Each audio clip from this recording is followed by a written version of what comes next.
Oke, assalamualaikum warahmatullahi wabarakatuh. Jadi pada kesempatan kali ini kita akan membahas tentang linear programming metode simpleks pada kasus maksimasi. Jadi kalau kemarin saya sudah berikan tugas kepada kalian semua tentang materi ini, harapannya kalian udah bisa ya, insya Allah. Tapi kita akan membahas lebih lanjut supaya kalian yang belum paham itu akan paham, gitu ya. Jadi kalau pertemuan lalu kita sudah membahas tentang linear programming metode grafik pada kasus maksimasi dan minimasi. Jadi sekarang kita akan bahas metode simplaksnya, tapi pada kasus maksimasi. Untuk kasus minimasi kita akan bahas pada pertemuan selanjutnya. Nah, sebelumnya kemarin kita udah bahas metode simpleks grafik, karena kalau grafik kita itu hanya bisa menggunakan dua variabel, karena grafik itu kan hanya punya dua sumbu, yaitu sumbu vertikal dan sumbu horizontal. Tetapi ketika variabelnya itu lebih dari dua, maka kita harus menggunakan metode simpleks. Nah, oke, kita langsung bahas aja ke pembahasan soal yang kemarin untuk tugas kalian. Jadi fungsi tujuannya ini adalah soal pada metode grafik dulu ya. Kita make sure untuk metode simplaksnya. Jadi soalnya sama. Fungsi tujuannya yaitu Z sama dengan 3x1 plus 5x2. Ini asumsinya adalah dalam puluhan ribu, karena dulu adalah 30.000 x1 plus 5x2 kita sederhanakan menjadi satuan, yaitu 3x1 plus 5x2. Nah, fungsi kendalanya ada 3, yaitu mesin 1, mesin 2, dan mesin 3. Seperti ini, masih berupa pertidaksamaan. Oke. Selanjutnya, langkah-langkahnya gimana? Yaitu yang pertama, langkah-langkah mengerjakan metode simpleks yang pertama yaitu mengubah bentuk fungsi tujuan dan fungsi batasan ke dalam bentuk implisit. Nah, jadi kalau ini kan fungsi tujuannya seperti ini, maka kita harus mengubah jadi sama dengan 0. Nah, otomatis kalau sama dengan 0, maka ruas kanan ini pindah ke ruas kiri. Jadi sama dengan Z minus 3x1 minus 5x2 sama dengan 0. Nah, kita sudah selesai. Kemudian fungsi kendalanya karena masih berupa pertidaksamaan, kita ubah menjadi persamaan sama dengan cara ketika batasan berbentuk kurang dari sama dengan, maka harus ditambah dengan variabel slack. Tetapi sebaliknya, ketika berbentuk ketika berbentuk dengan lebih dari sama dengan, maka harus dikurangi dengan variabel surplus. Nah, seperti itu ya. Jadi, karena ini semuanya adalah kurang dari sama dengan, maka ditambah dengan variabel slack. Jadi variabel slack dan surplus itu dinotasikan menjadi S. Nah, ini adalah plus karena kurang dari sama dengan, plus S1, plus S2, plus S3 ya. Oke, sampai sini paham? Kemudian selanjutnya yaitu menyusun persamaan-persamaan ke dalam tabel simpleks. Jadi persamaan ini kita masukkan ke dalam tabel simpleks seperti ini, ada variabel dasar, kemudian ada variabel-variabelnya, nilai kanan, dan juga indeks. Nah, kemudian kita masukkan semuanya, X1-nya kan minus 3 ini ya, X1 minus 3, kemudian 2, X1 itu 3, minus 3, 2, dan 6. Kita masukkan, ini 0 ya, S2-nya karena nggak ada X1. Nah, kemudian kita udah masukkan satu persatu semuanya, jadi seperti ini ya, tabel simpleksnya. Nilai kanannya juga dimasukkan, indeksnya masih kosong, karena nanti untuk langkah selanjutnya. 0, 8, 15, 30 ini merupakan batasan maksimal ya. Nah, selanjutnya langkah ketiga yaitu memilih kolom kunci. Nah, kolom kunci itu apa? Kolom yang mempunyai nilai pada baris Z atau fungsi tujuan baris Z itu, baris itu ini, kolom itu ini ya. ini adalah kolom, ini baris. Nah, yang bernilai negatif dengan angka terbesar, kita lihat baris Z itu yang minus terbesarnya mana? Ternyata minusnya ada minus 3 dan minus 5. Yang terbesar yaitu minus 5. Maka kita ketahui ini adalah kolom kunci. Nah, kita udah ketahui kolom kuncinya. Kita blok warna merah. Nah, kita udah tahu berarti langkah ketiga selesai. Oke, selanjutnya adalah langkah keempat, yaitu memilih baris kunci. Nah, baris kunci itu apa? Baris yang mempunyai nilai indeks positif terkecil.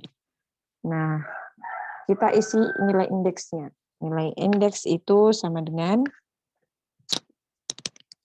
nilai kolom ini dibagi dengan nilai kolom kunci. Ini kolom kuncinya. Jadi nilai kolom dibagi dengan kolom kunci. Nah, oke. Ini dibagi dengan ini dibagi dengan ini, 0 dibagi minus 5, 8 dibagi 0, hingga ya isinya. 15 dibagi 3, 5, 30 dibagi 5, yaitu 6. Nah, jadi indeks dengan angka positif itu ada di angka 5 dan 6. Tetapi angka terkecilnya yaitu 5, maka ini adalah indeks terkecil. Jadi di baris ini, di baris angka 5 ini adalah baris kunci. Kita udah ketahui tadi nilai kolom kunci, kemudian baris kunci. Nah, kalau kita udah ketemu kolom kunci dan juga baris kunci, otomatis kita mengetahui angka kunci. Angka kunci itu perpotongan antara kolom kunci dengan baris kunci. Ini perpotongannya di sini, maka yang biru ini adalah angka kunci. Nah, udah selesai. Kita udah mengetahui kolom kunci, angka kunci, dan juga baris kunci, maka langkah selanjutnya yaitu mengubah nilai-nilai baris kunci dengan cara membaginya dengan angka kunci. Nah, ini adalah baris kunci. Jadi ini harus diubah, caranya dibagi dengan angka kunci. Jadi nanti 0 dibagi 3, ini angka kuncinya kan ya. 0 dibagi 3, 0 dibagi 3 juga, 3 dibagi 3, dan seterusnya. Dan hasilnya ketemu ini. Nah, di blok kuning ini adalah hasil nilai baris kunci yang baru. Ya. Nah, selanjutnya, gantilah variabel dasar pada baris itu dengan variabel yang terdapat di bagian atas kolom kunci, yaitu X2. Jadi baris ini tadinya kan S2 ya. Nah, di sini S2 kan, itu harus diganti dengan variabel yang terdapat di atas kolom kunci. Ini kan kolom kuncinya tadi ya, di X2. Ini harus diubah juga menjadi X2. Nah, sampai ini paham ya? Langkah 5 selesai. Kemudian langkah ke-6, yaitu langkah terakhir. Membuat baris baru dengan mengubah nilai-nilai baris selain baris kunci. Jadi kan kita udah ketahui, ini sudah selesai, jadi kita harus tahu, harus menghitung nilai-nilai baris baru, nilai-nilai baris baru pada baris Z, kemudian baris S1, dan juga baris S3. Nah, caranya, baris baru, cara mengetahui nilai baris baru itu adalah baris lama, ya baris lama tuh ini ya, baris lama dikurangi koefisien dalam kurung koefisien pada kolom kunci. Kolom kunci itu koefisiennya ini. Jadi nanti ketika baris Z itu dikali dengan minus 5. Ketika nanti baris S1 maka di koefisien adalah 0. Ketika nanti baris S3 maka koefisien kolom kunci adalah 5. Dikali dengan nilai baru baris kunci. Nah, nilai baru baris kuncinya itu adalah ini, yang di-highlight warna kuning. Nah, perhitungannya seperti ini, baris lamanya kita masukkan, kemudian koefisiennya tadi ya, untuk baris Z adalah minus 5, karena ada di kolom X2 tadi. Kemudian baris kuncinya dimasukkan, nah perhitungannya seperti ini ya, jadi dalam kurung selesaikan dahulu, kemudian baris lama dikurangi hasilnya. Contohnya adalah -3 dikurangi dalam kurung, -3 dikurangi dalam kurung -5 dikali 0. Hasilnya adalah -0. Hasilnya adalah 0 kan? Jadi -3 ditambah 0, maka tetap -3. Dan seterusnya. Kemudian kita juga harus cari baris S1 sama perhitungannya, dan juga baris S3 sama perhitungannya seperti yang ini, maka hasilnya kita udah ketahui nilai baris baru. Ini baris S3-nya ini. Nah, kemudian kalau kita udah mengetahui nilai baru barisnya, kita masukkan ke dalam tabel simplex juga, seperti ini. Nah, langkah ke-6 itu adalah langkah terakhir. Kalau baris Z-nya ini tidak ada angka negatif, tetapi kebetulan ini ada nilai negatifnya pada baris Z. Maka harus melakukan perbaikan-perbaikan di langkah ke-3 sampai dengan ke-6 sampai baris Z tidak ada nilai negatif. Pokoknya asumsinya ketika nilai Z ini udah positif semua, maka selesai. Kita udah mengetahui nilai maksimal dan juga nilai-nilai variabelnya. Tapi karena ini ada nilai negatif, maka kita harus ulangi lagi. Yang langkah ketiga yaitu tadi mencari mencari kolom kunci. Kolom kunci itu didapat pada baris Z yang memiliki nilai negatif terbesar. Kebetulan minusnya ada 1, jadi kita udah mengetahui langsung ini adalah kolom kunci. Pada highlight warna merah ini adalah kolom kunci. Kemudian baris kuncinya, langkah keempat yaitu memilih baris kunci. Yaitu baris kunci adalah baris yang mempunyai nilai indeks terkecil positif. Nah, kita harus mengetahui nilai kolomnya. Tadi kan cara mengetahui nilai indeksnya adalah nilai kolom dibagi dengan kolom kunci. 25 dibagi -3, 8 dibagi 2, hasilnya 4, 5 dibagi 0, tak terhingga, 5 dibagi 6, 5/6. Nah, indeks terkecilnya itu adalah indeks positif terkecil, jadi yang positif adalah cuma angka 4 dan 5/6. Jadi di antara dua ini yang paling kecil adalah 5/6. Maka kita sudah mengetahui bahwa ini adalah indeks terkecil. Jadi pada baris ini adalah baris kunci. Di highlight warna kuning. Nah, kalau kita sudah mengetahui kolom kunci dan juga baris kunci, maka kita harus juga mengetahui angka kunci, yaitu perpotongan antara kolom kunci dan juga baris kunci, yaitu di angka 6.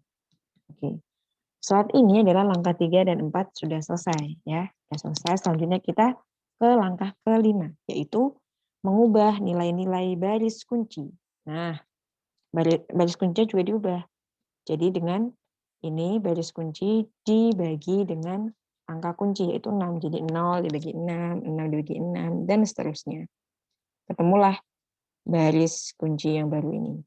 Nah, yang di highlight warna kuning. Oke, kita udah mengetahui nilai-nilai baris kunci. Ya. Kemudian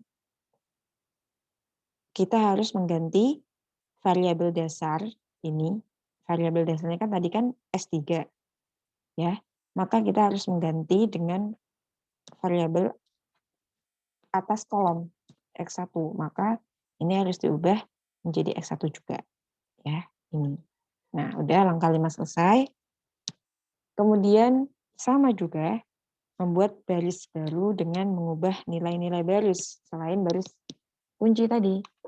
Nah, ini udah selesai kan? Dari kita harus mencari nilai baris baru pada baris Z, baris S1 dan juga X2. Caranya sama. Caranya sama, yaitu baris baru sama dengan baris lama. Ini adalah baris lama. Baris lama dikurangi dalam kurung koefisien kolom kunci. Koefisien kolom kuncinya ini ya, koefisiennya. Jadi bagi Z nanti koefisien kolom kuncinya adalah -3, kemudian untuk S1 adalah 2, dan untuk S2 adalah 0. Kita cross check. Nah, ini ya -3, kemudian 2 dan 0. Kita masukkan baris lamanya, kemudian nilai baru baris kunci yaitu ini ya, yang di-highlight warna kuning. Kita masukkan semuanya, maka hasilnya seperti ini. Perhitungannya kalian pasti udah bisa sendiri ya. Kita udah mengetahui semua nilai baris baru ya. Jadi kita udah mengetahui, maka kita masukkan ke dalam tabel simplex lagi. Nah, seperti ini. Kita masukkan semuanya. Nah, langkah 6 selesai ketika Z-nya udah tidak ada nilai yang negatif. Nah, kebetulan ini sudah positif semua, maka sudah dapat diperoleh hasil solusi optimum. Nah, nilai kolom yang paling tinggi itu adalah 67,5. Ini adalah Z max-nya. Ini dibagi Z, maka ini adalah Z max-nya. Nah, kemudian X1-nya itu adalah 5/6, X2-nya yaitu 5, Z max-nya 27,5. Nah, ini adalah pengangguran mesin. S1 ini menunjukkan, S1 kan batasan 1 ya, tadi di awal, maka ini adalah terjadi pengangguran mesin sebanyak 61/3 jam. Jadi ini adalah pengangguran mesin. Nah, tetapi kita harus tahu, karena dari awal Z max-nya ini adalah dalam puluhan ribu, maka harus dikalikan 10.000. Jadi saya lihat yang udah mengumpulkan tugas itu kebanyakan sampai di 27,5, padahal harus dikalikan 27.000, maka kita harus teliti juga.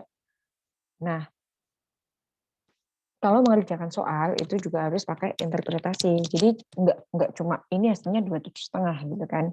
Harus diinterpretasikan, jadi perusahaan ini harus gini dengan kombinasi ini gitu ya. Nah, begini. Jadi sebaiknya perusahaan Pantes tersebut memproduksi 5/6 lusin sepatu merek X1 dan juga 5 lusin sepatu merek X2, karena kombinasi produksi itulah yang akan memberikan laba yang maksimal, yaitu 27,5 atau 275.000. Hasilnya sama ketika pertemuan kemarin kita menggunakan metode grafik. Hasilnya sama ya, 275.000. Nah, dengan kombinasi produksi ini akan terdapat pengangguran mesin 1 yang ditunjukkan dengan S1, yaitu sebesar 61/3 jam. Jadi S1 itu menunjukkan pengangguran mesin sama 61/3 jam. Begitu ya. Asumsinya ketika ini tetap dipakai atau apa namanya, mengusahakan ini dipakai, mungkin ada faktor lain, seperti mungkin nanti kekurangan tenaga kerja, atau kekurangan waktunya, mungkin masih pada lembur-lembur kalau tetap ini dipakai dan lain sebagainya. Jadi memang kombinasinya harus 5/6 lusin sepatu merek 1 dan 5 lusin sepatu merek 2 dengan mesin 1 masih nganggur 1/3 jam. Ini kombinasi seperti ini akan menunjukkan laba yang paling maksimal, itu sebesar 275.000. Nah, sampai di sini paham ya? Insya Allah paham. Kalau ada pertanyaan, silahkan di kolom komentar atau langsung menghubungi saya via WhatsApp. Insya Allah saya bisa jelasin. Nah, kasus maksimasi kita sampai pada di sini. Kita akan lanjutkan metode simplex itu pada kasus minimasi pada pertemuan yang akan datang. Nah, terima kasih atas partisipasinya. Kalau ada pertanyaan silahkan. Saya cukupkan sekian. Assalamualaikum warahmatullahi wabarakatuh.